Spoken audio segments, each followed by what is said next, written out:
Righto, ladies and gentlemen, touch late, but welcome to On Loose Lines, back for another week, and welcome Darren Clayton. Hello to you, Darren. Yeah, morning. That's how good I'm going, Paul. I'm that confused. I got that much going on, but yeah, no, good to be on. Thank you very much. You do have plenty going on, although you snuck down to the beach. We did have a slight technical issue prior to starting, hence the reason we're five minutes late, but that doesn't matter because this show will go for whenever. And tropical weather right across the eastern seaboard, I think, at the minute. We're going to get Jack Butler on in a minute, but pretty ordinary weather up your way by the sounds tonight as well for everyone. Yeah, it's a bit of a electrical activity out there at the moment. We just we snuck in a quick couple of overs with the young fella just before we come on. So rain didn't halt play, but I didn't much want to get a electrical shock up the backside. So we pulled stumps, and yeah, I think I just heard a big crack of thunder now, and just looking out the window, it's got that green tinge to it. So yeah, it's been pretty muggy the last couple of days, that's for sure. Now, it's a big meeting coming up on Friday night. What's the build-up been like in Queensland? Are people excited to have the Inter-Dominion back and the excitement level before Friday night's heats? Yeah, it's certainly been building, and you can feel that it's been getting towards this week, and finally the week's here. The fields were out. Almost sort of a bit of a false start. Everyone sort of thought the fields weren't coming out till Tuesday afternoon, and then all of a sudden Monday afternoon out they lobbed. So bit of an early present there. So good for those people going through the form. They got a little bit of an extra day there to do it. So everyone's starting to feel it on track. You can certainly feel it. We've had a few visitors slowly starting to filter in from the southern states.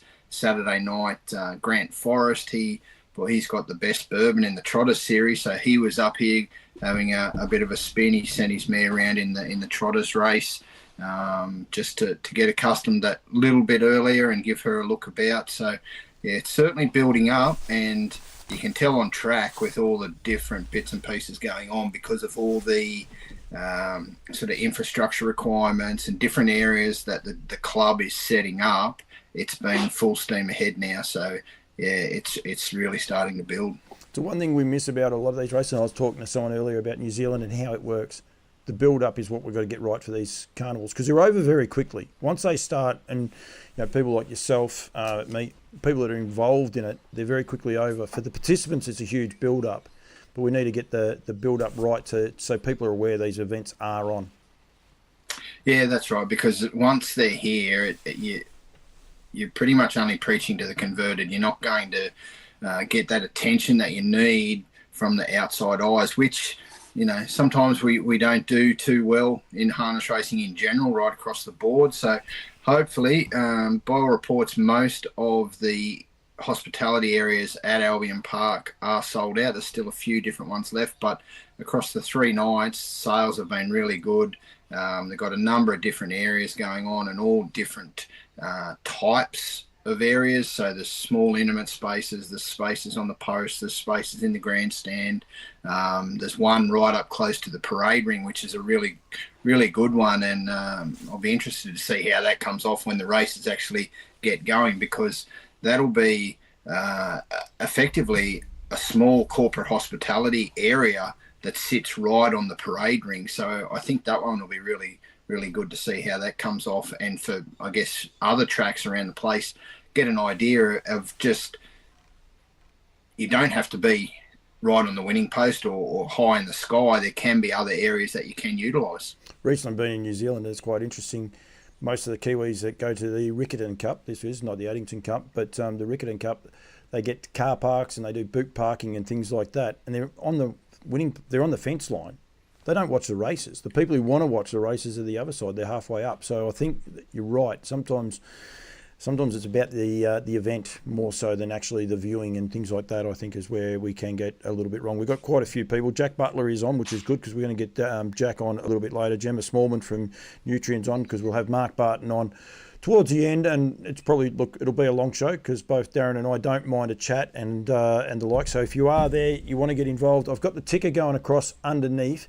What is the best part or your best memory, if you like, of the Inter-Dominion. Get involved and throw some comments in there as well, and we'll get to those as we can. We're going to try Mickey Stanley firstly because he's got Rock and Roll Do involved, but he's also been a travelling groom, I think, on the occasion. So, hey mate, how are you? I'm very well, thanks. How are you? Very good, mate. I've got Darren Clayton here as well. So the Queenslanders are here ready to go. Firstly, has the storm hit yet? You know what? There actually was a little bit of hail. It's been 30-odd degrees, and a bit of hail just hit the ground. It's unbelievable, but I'm still walking around in shorts and a singlet, so it's all good. Yeah, thank you very much. I think Darren's looking about the same as well, Mickey, so thank you very much for that. So where are you stopping at, Mick? Because quite often, if you're a little bit west of me, it's coming my way. Yeah, so we're at Logan Village, Darren, just here at Ricky Thurlow's. Yeah, we're Luke McCarthy's property. So it's a good storm. Actually, it's a very good storm. Not like Ballarat though, mate. You don't wear shorts and t-shirts when there's a storm in Ballarat. Well, it has been raining back home, I've heard, and it's quite cold. So I'll take this any day. so you should. Rock and Roll Do. How's he settled in, mate?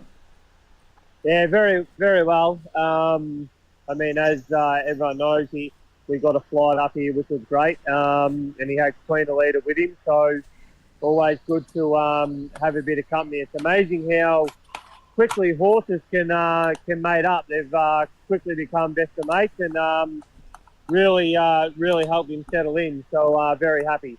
Is she there with you as well? Yeah, so she's here. So they're in a stable beside each other, and like I said, they've made it up unbelievable, and both travelled exceptional. Good, that is good to hear, and good to have a high quality filly like that. Barrier draw hasn't been kind to you, Mickey. Well, they say that when I draw one, Paul. we'll take 7 any day of the week. You're okay with it? It's way better than 1. What do you do from out there, round 1? What do? Do you go forward, or do you just sit and see what plans out? No, 100%. He's ready to go. He's fit and healthy. We want to put points on the board early. So, we'll be really positive early and, put him into the race. Not sure if you had anything, Darren?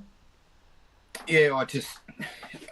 Going forward's obviously the option there. And to be fair, the sort of outside of Future Assured drawn to your inside, a few of those, with all due respect, probably just making up the numbers. So I think being positive going forward, that's the way to attack that first heat for sure.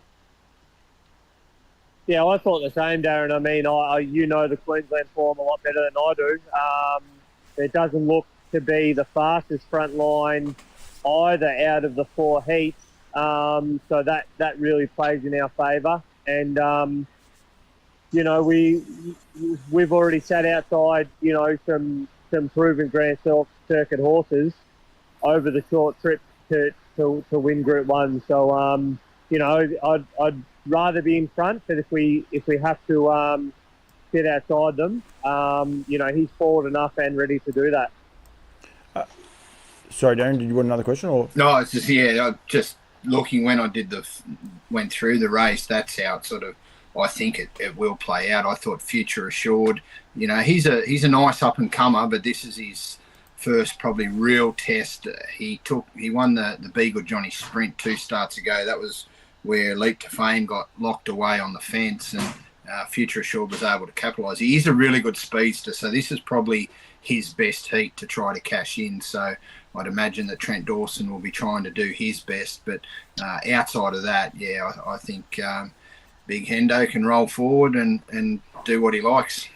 How have you found the build-up, Mickey? You and I last year we were in New Zealand, and there was plenty of build-up to that. A little bit more of a quieter approach for you this year in a way? Yeah, I loved it. I love it way more than last year, to be honest. I really like being the forgotten horse. Everyone wants to talk about Leap to Fame and Swayze, and I said on radio up here today, I was a little bit disappointed when they said Swayze might not have been coming, because I think Swayze and the Swayze and Leap to Fame battle plays in our hands, not only of taking the pressure off us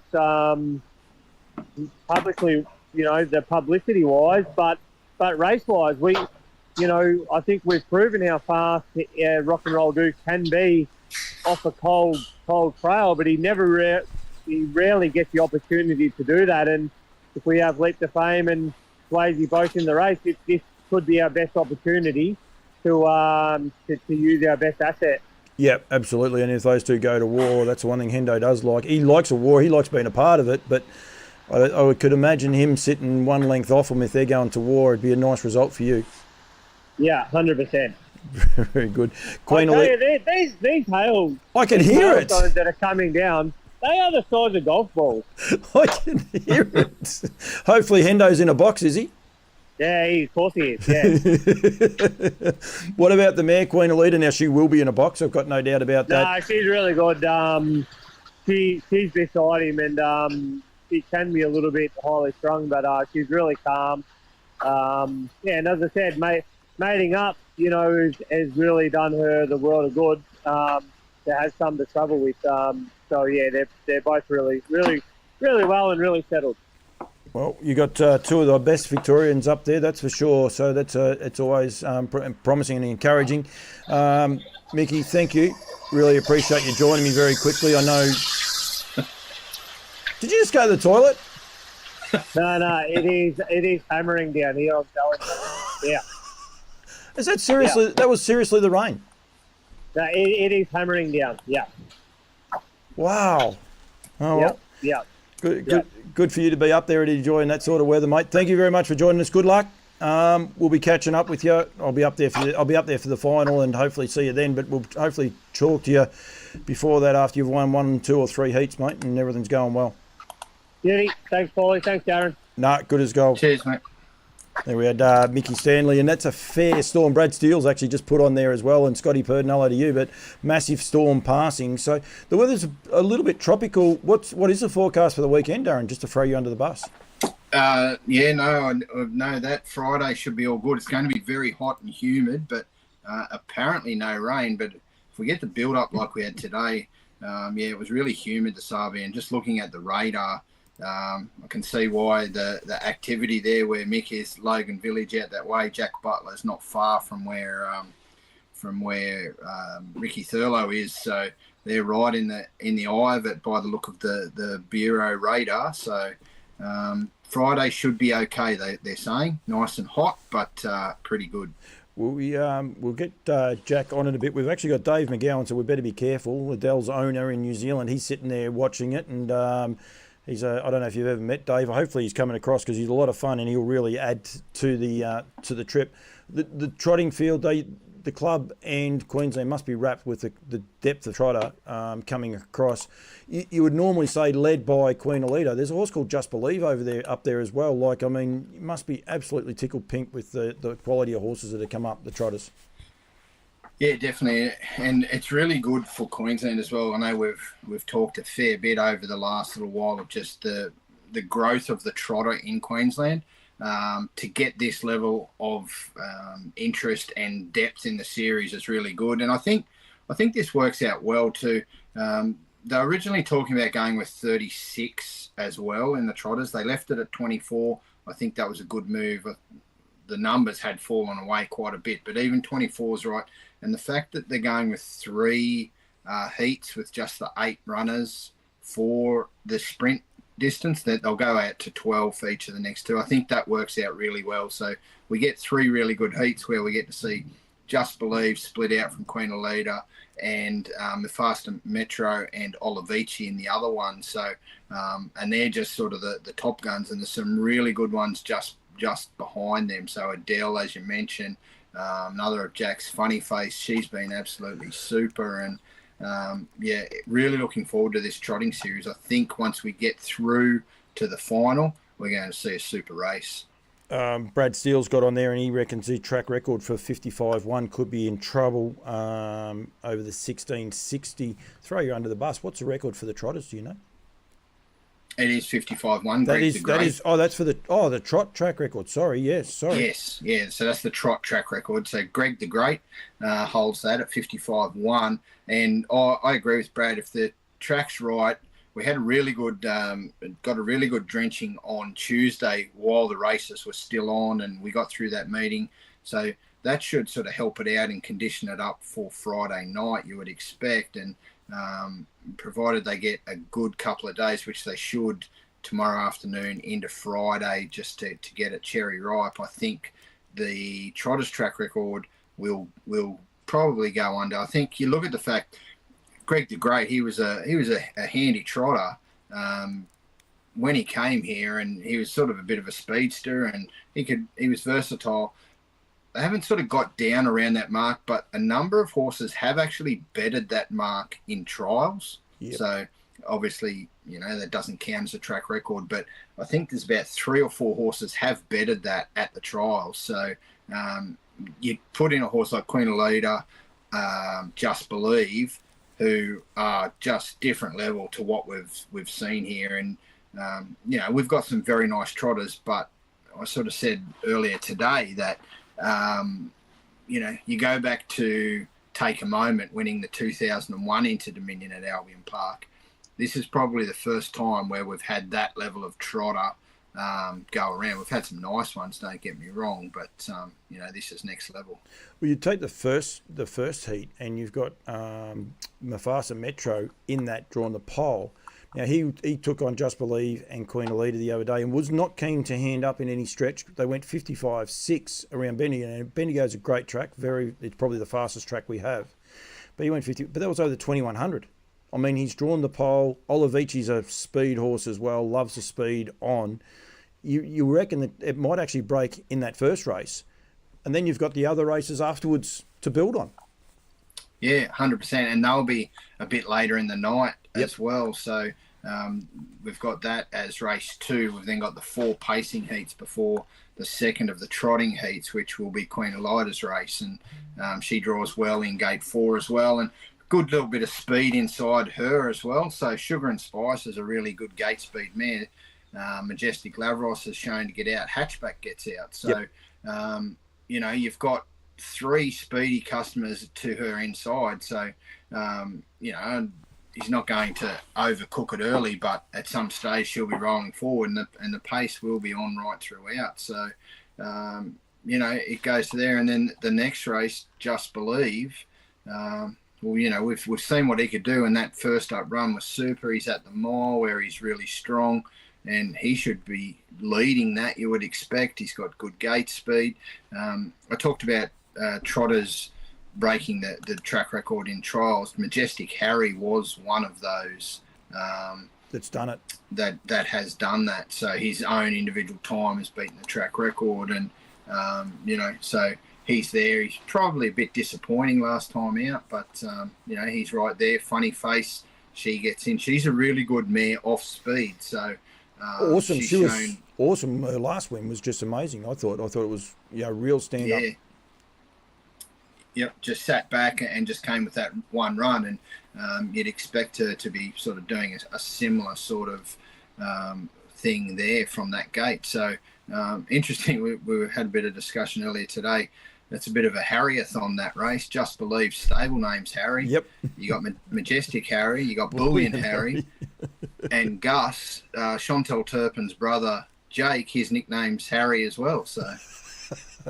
That's the Harry heat. Which Harry comes out on top. See, that's the sort of stuff On Loose Lines enjoys, that sort of stuff as well. So so it could be the Harry and Larry show. Larry going around in race 5, of course, being Leap to Fame stable name. It could be as well.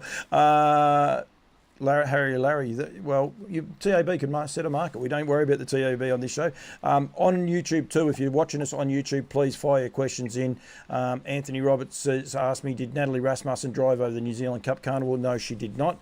I didn't actually catch up with her at all either, Anthony, so I can't tell you why or why not, but she didn't drive at that carnival. But please fire your questions in. Talk anything trotting. That's what the show's about. We want to get the message out there. There's still some good meetings. It's an incredible back end of the season, actually, because I'm going to be back in New Zealand the week after for the Grand Prix, and there's some high-class racing then.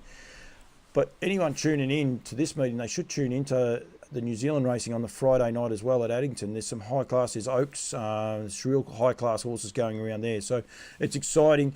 We might get Jack on, because otherwise we'll have talked all about his horses before we get him on, and there's no point getting him on, but we'll just try and get him on. Hopefully he's not rained out before we do that. It's raining. Hey, mate.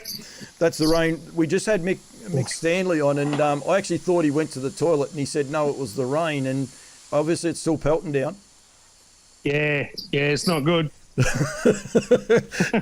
Is it good inside, or? Yeah, I just had to walk in. I was sitting outside having a cool beer, watching the races, and that cut out. So, yeah, I thought I better come in so you can hear me. What, cut out is in power cut out? No, just the Sky, what do you call it? The Ozstar or whatever you call it. Yeah. That's never. The Foxtel lead would have dropped out because of storm activity, Yeah, that's it. That's never good, but you're not at Redcliffe. Has it hit Redcliffe yet, that storm? Yeah, well, it has, yeah. Oh, that won't be good. So anyway, hopefully everyone is safe and well. Firstly, mate, thanks for joining me again. No worries at all, mate. We catch up everywhere. A bloke was asking me then about the New Zealand Cup Carnival. You were over there. It's a great carnival, isn't it? Oh, I had a ball, mate. It was my second time over there, and obviously didn't stay long enough the first time, but we stayed the week this time. And the old liver needed a rest when I got home. You were keeping some good company there at Sages too. I was thinking about you. Yeah, thanks for that. Anyone knows I don't drink, so I don't have to stress. I walk into those groups and I can walk out. Everyone knows I don't drink, and they never try and push one down me, Darren, so I don't have a worry in the world. Smart man. Very smart. Wish I'd learnt that a lot of years ago. Yeah. Firstly, mate, the build up to the Inter-Dominion, how's it been? Yeah, good. It's exciting. Love how it's back to the old format, in my opinion, but I think it's going to be great. As the week goes on, it should get better, I hope.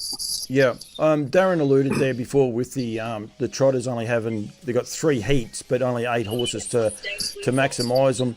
It's cool because you wouldn't have been able to have your heats would have been a different number, would they not? If you had have tried to have only 2, obviously they would have. But you wouldn't have had emergencies, Darren? Is that how it would have worked?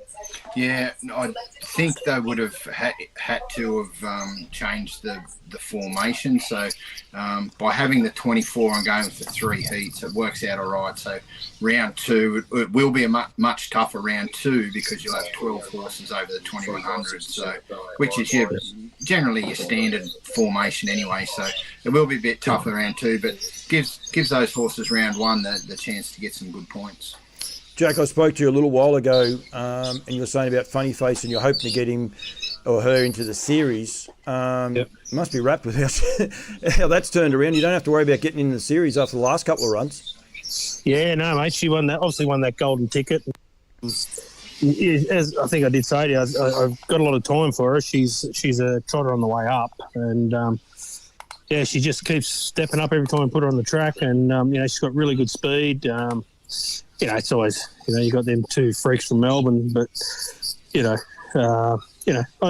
think it'll do them a world of good. Are you worried about a horse like Just Believe? Oh, I think you got to be, haven't you? Yeah.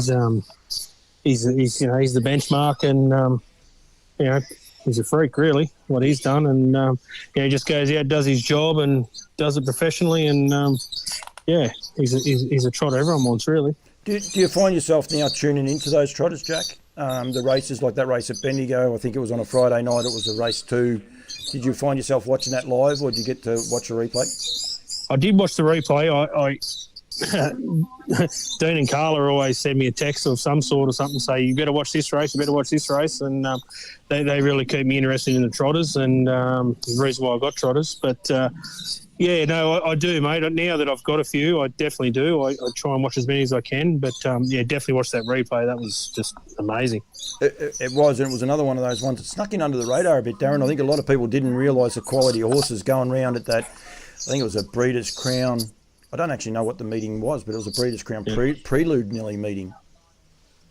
Yeah, and just the way they improve, and I had a bit of a chat to Jack a few weeks back at the track, and just talking about, you know, how we used to be able to find a decent one from sort of down south and be able to bring it up to Queensland and win a few races. Well, that format's now out the window, because, you know, everyone knows the lesser performed ones, they're getting sent up here by their owners and not getting sold on. So a few people are jerried on about locally about how our trotters have picked up, and overall just watching the trotters, how they you know, get through their races, and that it certainly, I know I myself love it. Yeah, we talked about the Breeders' Crown last week. The one thing that has been drummed into me by a few astute people, the Breeders' Crown for the trotters doesn't need a change. The Pacers races might be a little bit of a trouble, but the trotting races, the turnover, and you think about the 2-year-olds and 3-year-olds, but again, that race, Just Believe, Queen Elida, Mufasa Metro, you know, like that was a Breeders' Crown race, so there is some merit in that, and the depth in the trotters, full stop. Jack, before we get on to Adele, you were in New Zealand. Did you chance your arm, or did you put the feelers out for any more potential trotters to come to Queensland? I actually bought Adele's sister. Oh, you did? Yeah, I'd done that deal with Dave and Claire, and so she's here. But that was previous to me going to New Zealand. But so I got her, and she turned up in really good nick, and as you know, Dave and Claire do a great job with their trotters, and so it worked out really good. Yeah, no, they do indeed. Dave's actually watching, or he was one of the first people tuned in. Ashley Haynes, another great trotting person's there. Sean Gillespie, which he's purchased a horse as well. You did say the last time we did the interview, you were hoping to be able to, well, you're trying to convince him to let you buy it. So you obviously, you've got the gift of the gab, Jack. I don't know about that, but I think Adele might have won that night previous, or ran a really good race or something, and he gave in. So it's hopefully good on our behalf. But it's a great. We've got a great association, and and to be honest, I've never met them, but. So hopefully I can do that soon. But they seem like really, really nice people. When you meet Dave, you're going to have a really good time. I can tell you that. He's a lot of fun. So awesome. He's a random. Before Mark Gary, trotting is much higher quality than what people think. Look at Smoke and Bandit, Call Me Now, etc. They would have come to Queensland expecting to win some easy races, and he's spot on about that. It is definitely harder, and you've proved that with Adele. Head 'em Up is a horse of Sean Gillespie's, of course, that he purchased from Paul Nan just recently. So a high class horse that'll be there for next year. Adele, Jack, how is she? Yeah, really good, mate. I sort of lost her there for a week or two, but she's I thought her run last week behind Funny Face was awesome. You know, the last 3 quarters were all in 28 and a piece, and she done all the work, and she only went down half a length or something like that, and she's trained on really good. The week away's done awesome, and don't get me wrong, she's going to have to be bloody good, but look. We're there. Hopefully, we can earn some good points on Friday, and it's just a great feel to have these runners into Dominion. To be honest, the race itself, you've got it back in the draw. That was one of those things we did discuss. I actually felt a little bit bad because we done that interview, and then she sort of lost her way, and I thought, geez, Jack's never going to talk to me. He's never going to talk to me again. But you weren't sure about putting her in the draw or putting her out of the draw. You've got her back in the draw, albeit it probably hasn't helped you that much because you could have drawn where you are anyway if she was. You've got your confidence with her as far as that goes? Oh, not really. If she turns up, as you know, she can do whatever, she can be really awesome, but if she doesn't, she can be really bad. So we just thought, well, we'll give it a go. At worst, we're going to be OD'd again. So, we thought we'd give it a crack, hoping on the off chance we could draw really good, but that didn't happen. But, she'll be good if she turns up, for sure. I would imagine... And I would imagine, you probably don't tell Nathan what to do too much anyway, but you probably don't change a lot of your driving pattern with her, albeit that there's the good horses. She's a bit of a one-trick pony in a way, the way you have to drive her. I think so. Here over the winter carnival, we drove her probably a bit upside down, but we thought, well, this is our grand final really, and probably didn't work out for us. It didn't work out for us, and so yeah, as you said, I think there's only one way to drive her for a speed and try and earn points. And you never know with these good horses, if they go to a war a couple of times, you might be in the right spot at the right time. Yeah, it's one thing I do know about her. She, the harder they go, the better she is. That's for sure. That's one thing that will suit her. She sort of, the harder they go, she'll relax better, and she can still finish off pretty slippery. So, and I'm hoping, it's a bit of a, I don't know. I've obviously never gave her that many runs in a week, and the finals, I don't know how she'll cop that, but. Hopefully she can.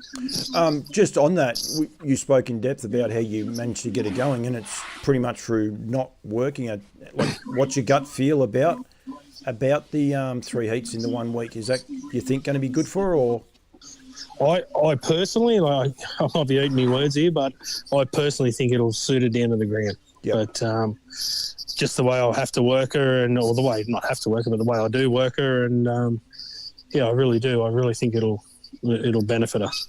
Very good. We've got some astute people on. We just had Ben Craig. He's just rocked on, so he might be trying to find some tips. He's on the wrong show for that. That's for sure.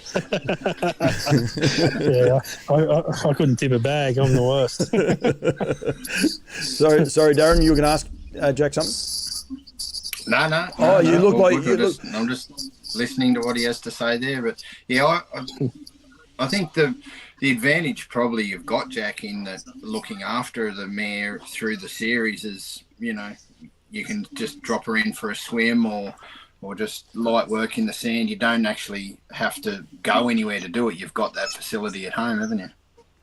Yeah, definitely, mate. Like she never gets put in the cart. She just jogs, swims, and treadmills. That's all she does. And sometimes on a break off and things like that, it might take her a couple of runs to come right. But I've worked here in the sand in the gig and that, and she just cooks herself. But we've sort of worked it out this way, and it seems to be working really well. And we're not going to change anything now, of course. And touch wood, these 3 runs in the week will just really, get her there. Hopefully, if we can get the final, be there somewhere abouts.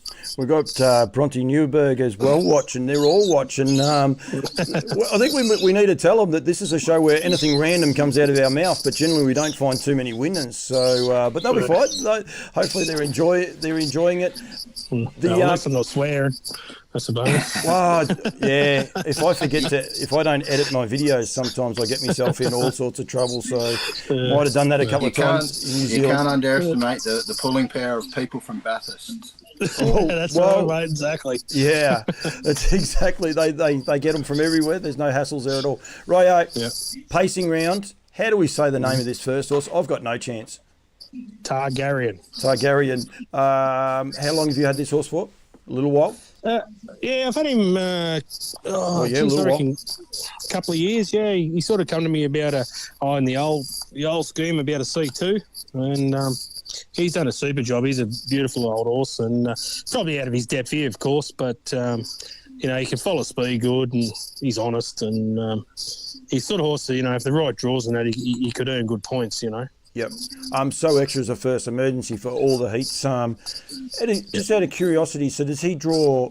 He'll draw 10 if he does get a run. He got OD'd the other night. Yep. So he got it all wrong at the start, and that's him done for a couple of runs. So yep. Yeah. So the emergency. It would depend, Paul, on which horse came out. If it's a horse off the front line, he would draw 7. Okay. Oh, yeah, true. Yeah. That's what I was wondering. That's where I was a bit... Yep. So But if it's off the thing, he would go to 10. Yep, very good. And he's the only OD horse in the Pacers division, Jack. There's a feather in your cap, mate. Anyway, you've got one no one else has. You've got to look at the positives. Got to find the positives in things. So you go mad if you didn't. He is quite a capable horse. I know, the high class ones he's probably not, but he's better than average horse. That's for sure. So Extra.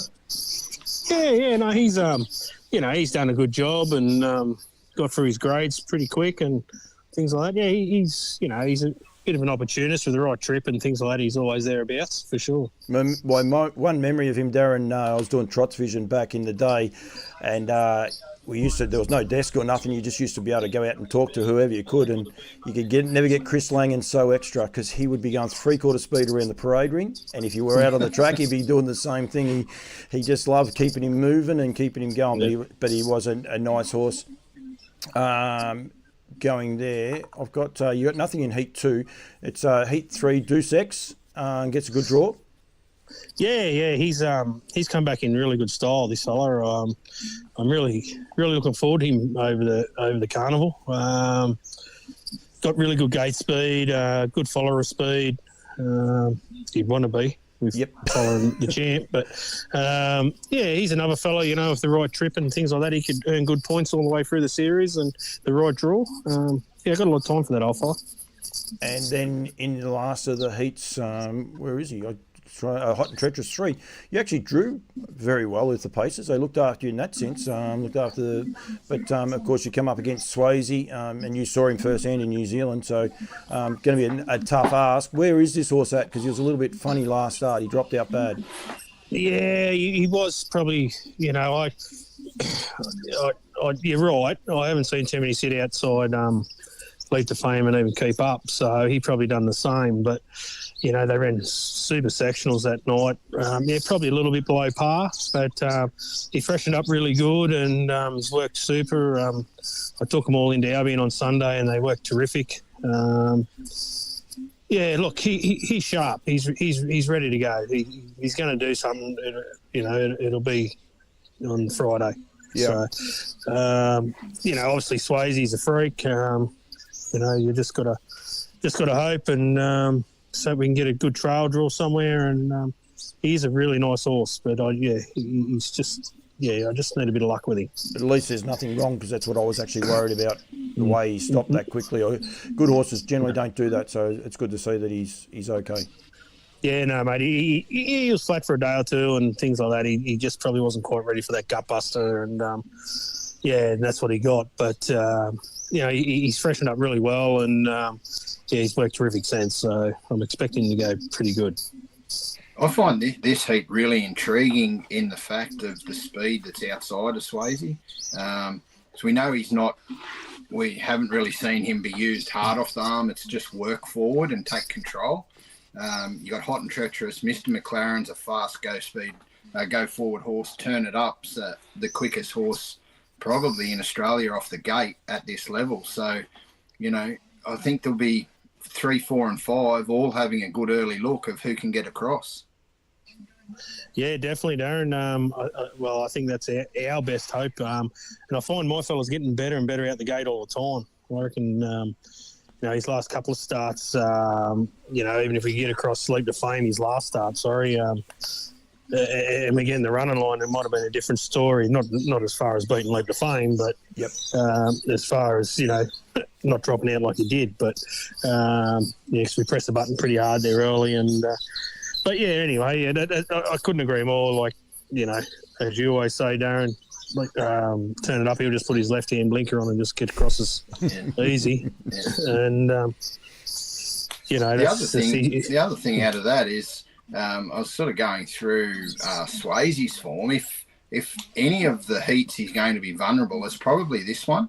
He's had 9 starts for Jason Grimson, won the 9, of course, but only one of them has been at the sprint trip, and that was his very first run for him back in May at Bathurst over the 1700. So, he's coming back off that trip. If there's a heat that he's going to be vulnerable, it's this one. Yeah, definitely.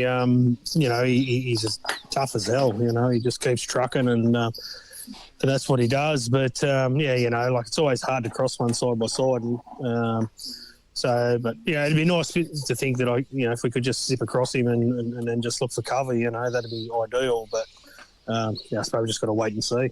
The other part of that too, Jack, you saw him in the New Zealand Cup, and we know how brutal that race was, and how much it did take out of him. And there was a lot of talk that he didn't back up because he didn't go into the free for all on show day, but you just don't know necessarily, where he's at, and I suppose until he sets foot onto the racetrack and presents.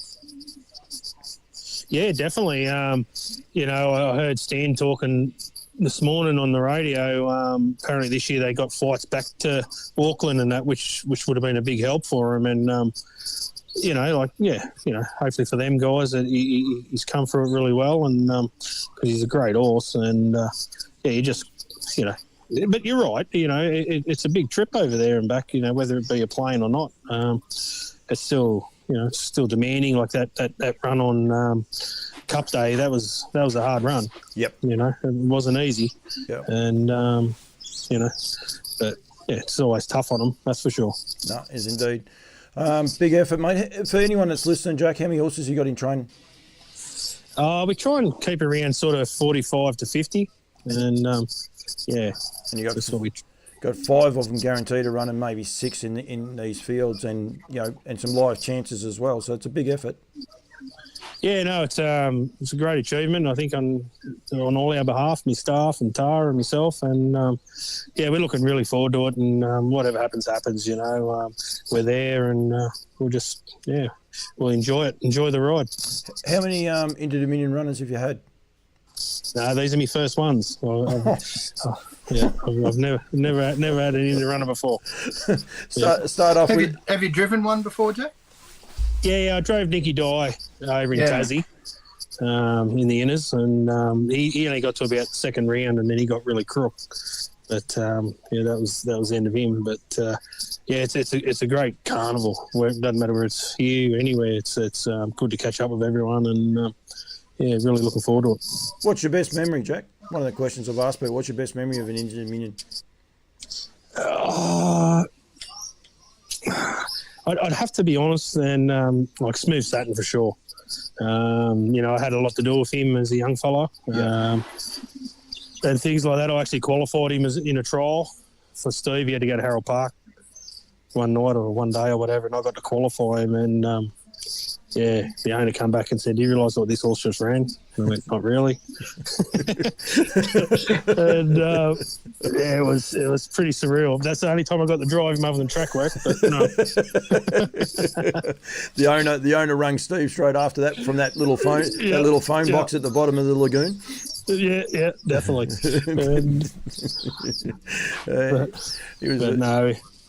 He'd definitely be me. My favourite one anyway, mate. We really enjoyed it, so it was good.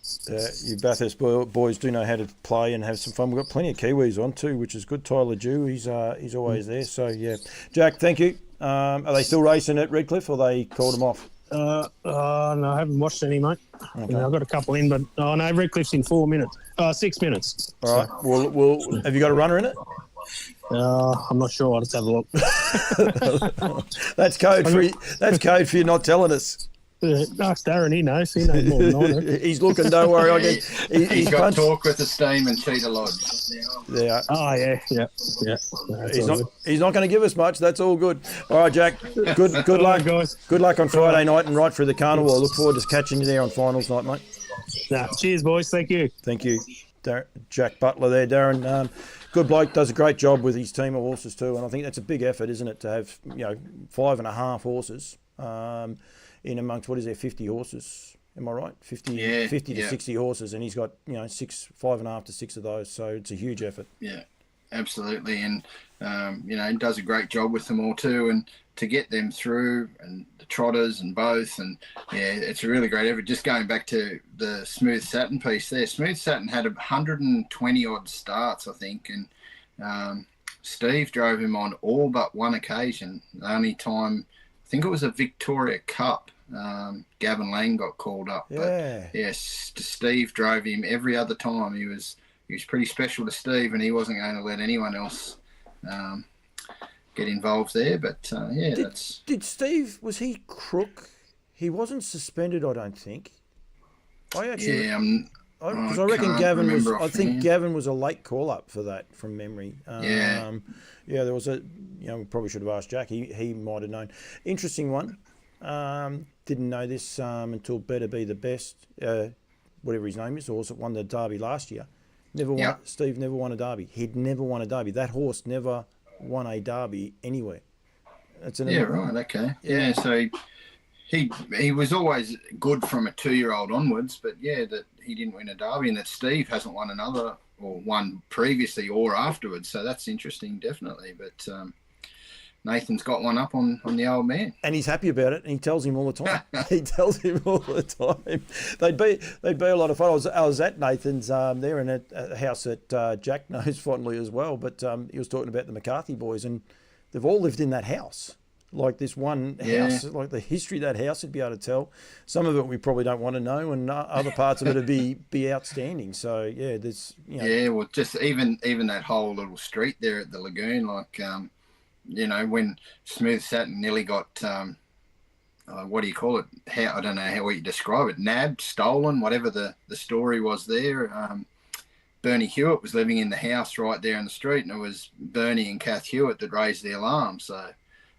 There's lots of little stories there at the lagoon. I can guarantee you, if you are in Bathurst and you've never been to the lagoon and you're a trotting fanatic, go there. One, they'll treat you like, they'll give you the time of day. There's not a worry there in the world. And be prepared to sit down because you're going to be blown away by how it all operates there. It is just a phenomenal running machine and the way it works. So, Gary, you've been down there, Darren? Yeah, I'm from Bathurst originally, Paul. Oh, well, you know the area too, so yeah.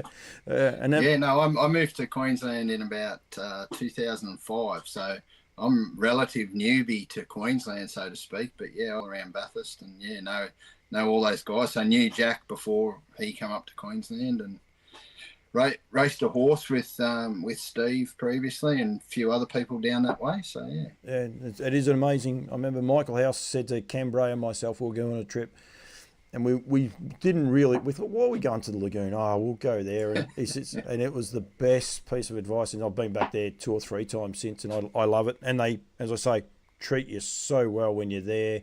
They'll do anything to help you. I wanted to do some video stuff and they were under pump and he said, no, we'll do it. And I said, no, you don't have to. And he's like, no, we'll do it. So they get the industry, don't they? They understand we've got to grow the industry and keep it going. Tyler Dew, hello to you. He's from down south. I don't know if Tyler got a winner today or not. I haven't had a look at Ascot Park, but in Invercargill. What we might do, Darren, before we get on to Mark Barton, mate, we won't, and I'm not going to skim over them quickly. We'll go through all of these heats and I'll put them up. No, I've already done that. I've got to do it this way. The heat's up. Heat 1, 6:20. Is that your time or our time? That would be local time, so it'd be 7:20 for you guys. Yep, 7:20 here. That's New South Wales as well, I believe. Yeah, it is. Yeah, so it'll be 7:20. Yep. And so then for the Kiwis, that'll be 9:20 for you guys to be tuning in to watch the first of the heats, first of the trotting races. If I had one criticism with the racing department and that, why put one trot race and then the others at the other end? I don't understand that one. But other than that, I'm looking forward to the series. But again, and Mark Gurry and those people are on there. It's a good little race. This one, it's probably the most open of the trotting heats. Yes, certainly is, and sort of plenty of background stories in there as well. You got Constantinople. He won one of the golden ticket races in Sydney to get his spot, so he comes into the race first up. You've got Mufasa Metro there. My Ultimate Eddie, he's the only Q-bred in the race, bred as a pacer. He's an art major. Yep.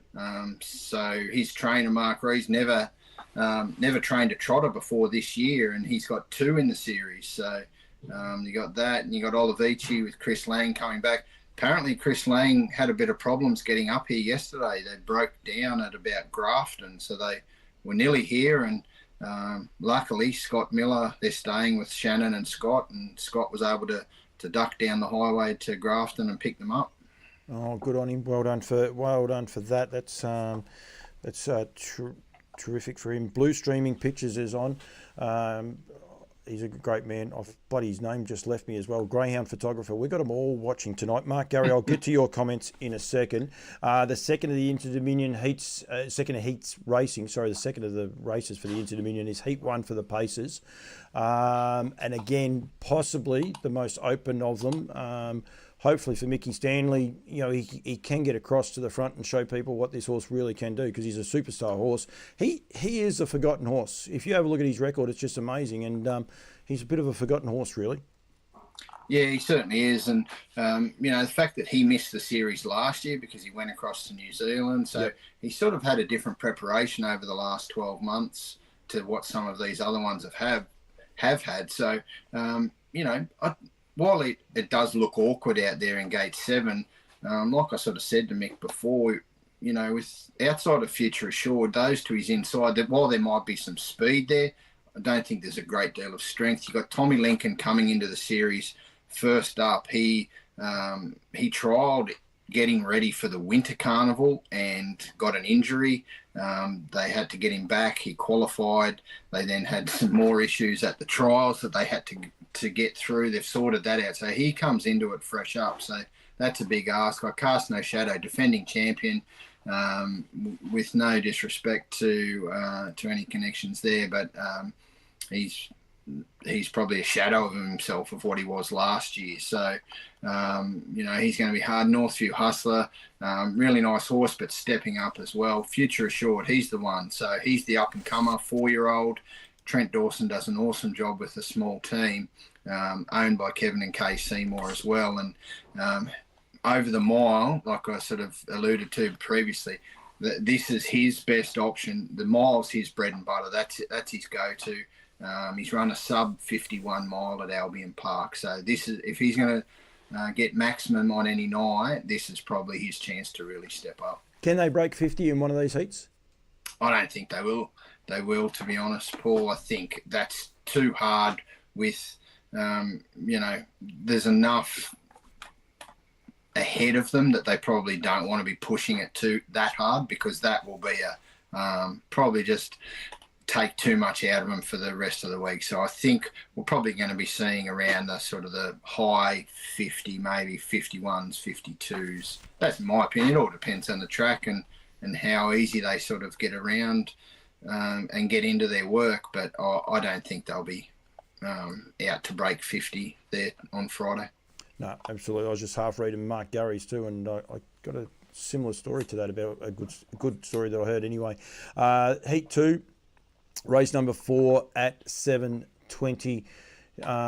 Jess Tubbs, Greg Sugars take Better Eclipse, another horse that flies under the radar for what he's been able to achieve. His body of work's been outstanding, and Better Zip It first up for Jason Grimson from a spell. Of course, went over to the Nullarbor, or whatever it's called, whatever that slot race is. Yeah, the Perth slot race. So he won that race and came back probably a little bit sort of mixed. That second that you can see in that in the form line there, that was in the Redcliffe Cup, the standing start race. That was behind Loyalist, only just narrowly beaten there. I think from gate 6, he's probably up against it first up. Again, look, agree with what you said there, Paul. Better Eclipse, he's the one, just flies under the radar. He came up last year in the Winter Carnival, went in the 3 and 4-year-old race, the Rising Sun, came second in that, and then they gave him his chance the following week against Open Company, and he came out and won the Sunshine Sprint off a good trip. So he's been to Albion Park before. He knows it. He comes into the race in good form. The other one there is Captain Shuffles. Again, a bit like Future Assured, the mile is his bread and butter, and he can run a really fast mile out in front. He was a good winner last time out on the up. Nice little breed, this one. Captain Shuffles and his half-brother Frankie Ferocious will go around later in the card as well. So, does a great job, Ben Crosby. So he's a sneaky hope, stepping up, of course, but on the front end, where it can be hard to get run down at Albion Park if the tempo's right. Cheetah Lodge saluted for Jack Butler. He wouldn't tell us what he was up to. I reckon he was keeping that one close to his chest. Thank you very much, Brad Steele. You're right about Better Eclipse. Captain Shuffles too, a 51.3. So they're good times too to be able to run. Like that's his best, and he's done that this year as well. So, but yeah, I don't understand Better Eclipse. I actually went to have a look at it there before. What has he won in stake money? $865,000, and just I don't know why it is, but he just seems to not get the recognition of the good horse that he is, the very, very good horse he is. He's a bit like Rock and Roll Do for mine. They're super horses, and their body of work's outstanding. Yeah, definitely. It's funny, isn't it, how some horses can tend to be like that. They just get underrated their entire careers but just keep chipping away and end up with, at the end of their careers, with amazing records. Yep, absolutely. This horse hasn't, Larry, leaped to fame, and rightfully so. He's been celebrated as a champion. Just does an amazing job, and he's got the pride of Queensland. He's probably got everyone in Queensland hoping he can win the series, and probably gets his chance of winning the heat number one, getting a score on the board pretty early on anyway. Yeah, definitely. He can roll forward and just get to the front, I think, and from there just control the race and just get the maximum points. And I think he'll try to nurse him as much as he can to get through to round two. And as he gets up in the distance, it's just going to be more in his favour. So, yeah, he'll be hard to beat there. Can't Find a Better Man, another one. There's quite a few horses in this series, which I find interesting, coming in fresh up. Yeah. I was about to say the same thing, because Speak the Truth is another. Yeah. So I know everyone has their own ideas, and they're the ones that work the horses and know them best. It's just just one of those intriguing things, and I guess adds to the intrigue a little bit of what can actually go on. So Can't Find a Better Man. He does have a win over Leap to Fame at Albion Park. He beat him as a 3-year-old in the Southeast Derby last year. So I think there's 4 horses have defeated Leap to Fame at Albion Park. Can't Find a Better Man, one of those. Yeah, he's a good horse. He's a son of Sweet Lou from memory. He is his son of Sweet Lou, and again 240,000 in stakes. Got a best time of 51.6, and he can run. But as you say, it's interesting. But Speak the Truth, another horse. What did he win? Did he win the Hayden? No, did he win? He won the Hayden. Yeah, no, he won the Hayden, the Queensland slot race, which gave him the start in the Eureka, and that was his last run. He's midfield, not disgraced in the Eureka, and he was down to trial last week. They just skipped that trial, and he actually had a private workout before the races last Saturday at Albion Park. So that was, I spoke to Scott Miller just after he'd done that. Said he'd come through it really well. Privately clocked 52 and change his last mile. So, he's ready. He's not concerned that he missed that trial. So, he's ready to go. Like it said about the Victorians and that making the trip up too. Good to see John Justice. He's got 3 horses up there as well, which is good for the carnival because we need those. And a couple of his trotters are going to play a big part. Helliver is not a duffer, but Leap to Fame probably a big ask for him. Yeah, that race though with good early speed. I think Deus Ex that's his chance to really take a shot and fire out early, and then probably hands up to Leap to Fame. But then you got Black Sedance's. You talk about barrier draws being everything. If you go through Black Sedance's record, Paul, and see the amount of times he's either drawn 7 or 12 or even 8, he's a horse that inside the second line is just not suitable for him. Other horses would love to get that all the time, but 7, he just seems to cop a wide one all the time, and he's the track record holder at Albion Park. I don't think he'll be setting the track record from gate 7 in the first heat there on Friday.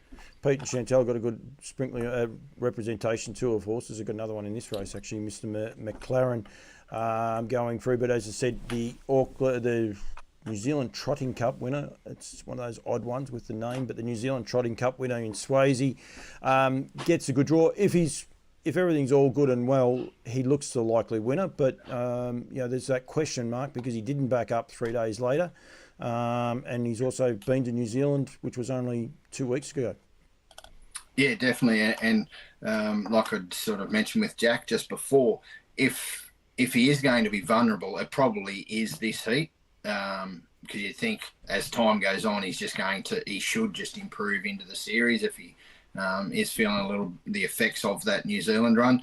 And the other fact being his form has all been over middle and longer trips since Jason Grimson has had him. So,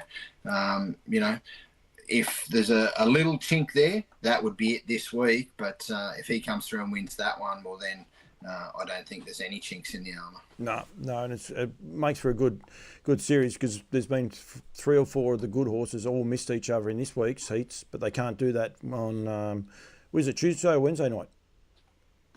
Tuesday night next week, second round. They won't be able to do that on the Tuesday nights. There's going to be someone taking on someone, and you never know who else wins these heats. So that's going to start adding a lot more intrigue to it.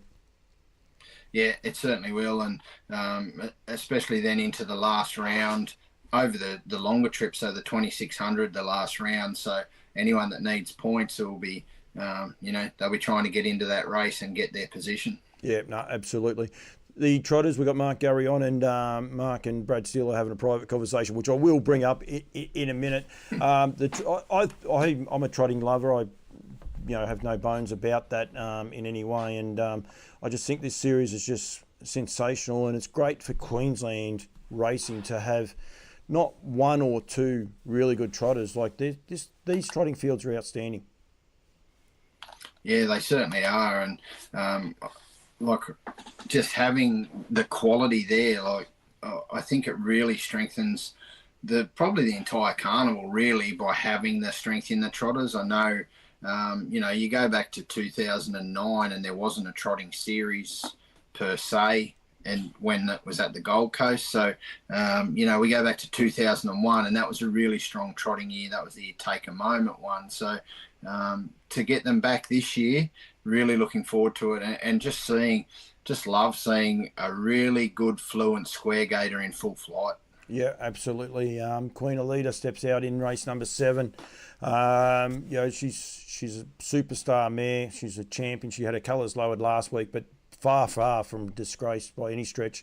All 3 of those horses. I think Mufasa Metro, his run wasn't equal, but his run was incredibly good as well in that race too. But it was a brilliant race. If you want to do any form at all, just go back and watch Queen Elida or Just Believe or Mufasa Metro's last start. It was a brilliant race, and probably shapes up to what might end up being a bit of your final, if you like, in 2 weeks' time. But it's going to be great to see her step out. But she's got some quality opposition. Yeah, it sure has, and the way it sort of sets up there, Sugar and Spice. They've had a bit of a battle to get her through. She's had a few niggles, but they're there, and she's a gate speed mare, so that's important, being in gate 1. Majestic Lavros, Mark Gurry's horse. He's sort of had a bit of a mixed bag since he's been here in Queensland, but he's also good off the arm, so he gets his opportunity here to get forward. Hatchback's another quick beginner, so there's going to be a bit of speed on trying to find those positions early. And Adele, they've been driving her sort of bit tough. This might be the week that they just sort of ease back and come with one run, especially the smaller field. She won't have to get round as many to chase down that super mare. Powder Keg's an interesting runner now with Roy Roots Jr. He's a high quality horse. I know he's got South Australian form and a couple of New South Wales runs, but he's Group 1 winner. Manners are his issue, but if they can sort those out, he does have actually gate speed if he decides he wants to run the gate. So he could be a fly in the ointment, if you like. And then the other one's Plymouth Chubb. He was a superstar 2-year-old, 3-year-old. He's tough, loves hard work. He's come back from broken legs and things like that. He could be a sneaky little chance there, especially after 3 heats and the final. Yeah, definitely, especially from that gate. So he draws just to, if they want to, just have a nice, cheeky little cosy trip first up and just build himself into the series. He's had 2 runs back from a spell, so they got that option there. They don't have to be coming out all guns a-blazing, that's for sure. And, that might be the ideal way just to nurse him through the series and be ready, rock hard fit come the final. Yep, absolutely. And then the last of the Inter-Dominion heats, we've got Just Believe, as you said, the Harrys, but Just Believe drawing one which on paper just about looks like it's a bit of a foregone conclusion for the other horses, but there's some terrific horses in this, and you never know, someone might chance their arm to try and cross him. Yeah, Majestic Harry, he can get out really good. I've watched a few, I don't know Bullion Harry as well, but I've gone back and watched quite a few replays. He seems to get out, probably not, as quick, but he certainly can get out and go forward. Funny Face probably tucks in. Sir Fahrenheit, he's one that can certainly get out, and he actually led from gate 5 over the 2100 at Albion Park 2 starts back, where he won one of the feature races, and he got across Majestic Lavros pretty easily, and was able to lead throughout. So they've got him. He's a former Queensland Trotter of the Year, so they've got him back going well. And if he comes out and tries to find a way across, or even there might be the opportunity there to open up the gap, because Maori Law's the really interesting runner there. He comes into the series drawn inside the second line, so we know how good he is when he's right. Just how right is right this year. Yeah, absolutely. That Gus, Chantel and Pete, they must be pulling their hair out, because those 2 duck eggs, they shouldn't have been duck eggs. Got plenty of ability, just can jump it off at the wrong time. Yeah, certainly can. He's been to the trials. I think he's probably trialled more times in Queensland than he's raced since they've got him. He's getting a good record as a professional trialer, that's for sure. So they got sort of, I don't know whether they got stood down last time or just but they've sent him back to the trials anyway. He's snuck into the field.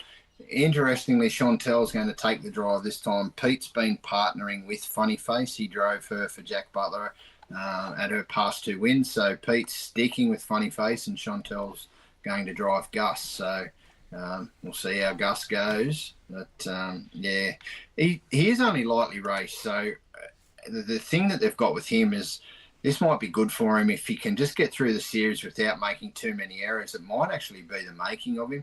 Like, you go through horses and where they get to in Inter Dominions. Gus has only had 12 starts in his life. So, here he is taking on a horse like Just Believe, who's just come back from a Scandinavian trip, who's, a champion trotter and has got experience beyond, that you could ever expect from a horse that's had 12 starts. So, he's in the deep end, but he's there, and hopefully they can get him through it without too much issue. Yeah, absolutely. Brad Steele just says, trotted last half in 55, or trialled and ran his last half in 55 on Friday. So he's got the ability, but yeah, can't keep jumping it off. Mark Gary, best memories of the Inter Dominion was Shaker Maker winning on his home track in front of an enormous crowd. The noise was so loud that we thought the roof would come off. Hopefully the locals turn up to see Leap to Fame do similar. On a personal basis, Kazanoff, I'll go with. Running second to Sundon's Gift with Sky Valley third is my biggest moment.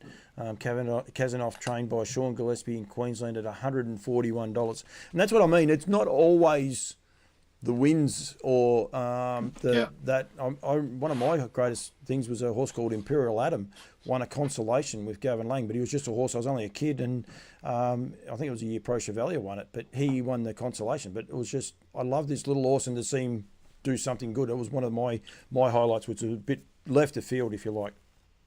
Yeah, and that's another good little story in itself. So Sean Gillespie trained Kazanov, and that was when trotting really wasn't that strong in Queensland, and he took him down and run second in that Inter Dominion. Well, his daughter Taylor she was lucky to have been a teenager, I guess, at the time, and here she is now lining up her own horse for Mark with Majestic Lavros in an Inter Dominion. So, that's a pretty cool little story in itself. So, be really cool. And you say about, it's not about winning. I think one of my greatest Inter Dominion memories, and I've been lucky enough to go to quite a few of them, and I still challenge anyone to produce the photo finish print of our Sir Vancelot winning at Globe Derby, because I swear Rainbow Knight won that race. That was the same one as the trot with Mark Purden's horse. Pride of Petite. Yeah, and go and watch a replay of that if you want to see a unbelievable finish, and horses everywhere. Night Pistol. Yeah. I was at Globe Derby that night, and I was standing on the finish line, and I didn't even back anything, I don't think, in that final, but I swear blue that House of Ancelot did not win that race. And I've watched videos and freeze framed it, and I don't know what the angle is there, but the conspiracy theorist in me says it didn't win, but the record book says otherwise. But that was a great night, actually. I put a video up today of that. There was the American race caller, Roger Houston, called a race at Globe Derby that night. That was just absolutely super. And every time there's an Inter-Dominion on, that's one of the things that I remember. I remember back to that race and remember that race call. And I managed to find the video of it a couple of years ago, and that's one of my favourite Inter-Dominion moments. And the other one, I guess, for me would be Perth in 2015 when they opened it up to an English horse, and Meadow Branch DJ was the winner. Well, I was actually at York in the UK the day Meadow Branch DJ won that race, so I was on track there. That was a really interesting day out, and Meadow Branch DJ won that heat, and he came down, and obviously he didn't perform too crash hot when he got here, but super day out there, and as part of that series. Bardo, Mark Hughes and I are going over to the Delaney Memorial next year, hopefully anyway, all going well with our schedules and that, and looking forward to it, because they're very passionate over there with their racing, aren't they? Yeah, they certainly are. And if you do need a bag carrier, Paul, I think I've got space. There'll be plenty of people offer that one. Mark Gurry and Brad Steele are saying about the Shaker Maker one was the $1 million one. They're 100% right. Darren did a great story recently on the Inter-Dominion first ever winner in 1936. Who was that? Well, this is an interesting one, Paul, and if we can give ourselves a plug here, I think we need to go back and maybe a few people have a read of this. So the very first Inter-Dominion in 1936, would you believe the trophy of that race is at Albion Park? It's on display. The 1936 trophy for the Inter-Dominion Grand Champion was awarded to a horse by the name of Vicus. Now, if you get on the Inter-Dominion website now and have a look and go back to the 1936 race, the honour roll will say that Logan Derby was the first winner. Now, we've done some digging around as to why Vicus is engraved on this trophy, and it turns out that the very first series was given a 3-2-1 in your heat races, a 3-2-1 in the final, but there was also time points given on a 3-2-1. So as a result of that, Vicus went through the series without winning a race, finished second in the final, but because she was handicapped off 24 yards, her times each time were giving her the points bonus. Yep. So she ended up being the top point scorer through the series, so was awarded the title of the Inter-Dominion Grand Champion. Now, I haven't found out why or how that's been changed, that Logan Derby is the first winner, because he was the first across the line in the final. So so technically under the rules now, like that's who we anoint the Inter-Dominion champion. But back then in that series, that they weren't the conditions. So Vicus, a mare that was from Tasmania, came across, was driven by a Kiwi by the name of Freeman Holmes. She was the grand champion, and her trophy, the Grand Inter-Dominion Grand Champion of 1936, is on display at Albion Park. I knew some of that story. The late Noel Ridge told me that, and I think that was the only year they did it that way, because the anomaly that would never happen actually happened. And a horse that didn't win anything actually took out the series. So I didn't know the names. I think you did very, very well there. Yeah, so if you go onto thecreek.com.au and go to the news section, you'll find that little story there, and a few other bits and bobs that I've been sort of putting up over the past couple of weeks. So you can have a look and read that story, and took a bit of research to get through it all, and how the trophy actually came to be at Albion Park is another little mystery in itself. But Albion Park now owns the trophy, and it's on display. A Tasmanian trophy with a Kiwi driving it. But where was it run at? Gloucester Park, the original one, the first one. So What is it? 1936, and so yeah, Tasmanian mare, and she went on to compete in another couple of series. So she went across back to New Zealand. She went to Adelaide. Didn't win any of the others, but yeah, Vicus, Evicus, Vicus. Rightio, you're a man of many talents. I'm going to throw you under the bus because we're going to get Mark Barton on here as well, because we've also got Nutrien Sales. We've got some stuff to get out there as well with recent announcements. Hello, you've contacted Mark. He does this. He sent me a text message just then, says, I'll get back to you in 5. And I told him off for it. So that today he actually sent me a text message, and it said 2. And that was all it said in it. What we might do, Darren, you were saying, so the yearling sales, oh yes, I have got it here. So the yearling sales are... They're out for everyone to see. So Tasmania have come on board this year, so we will be selling it at Tasmania. That's one of the things we will talk to Bardo about on the 26th of January. You've got the 11th of February for the Brisbane sale. Mark is here now. Mark Barton, hello to you. G'day, mate. How are you? Very good, and we've got Darren Clayton with us as well, mate. I was just going through the dates just then for the sales. The 11th of February for Brisbane, and we'll get back to that in a sec with Darren. Sydney on the 20th of March.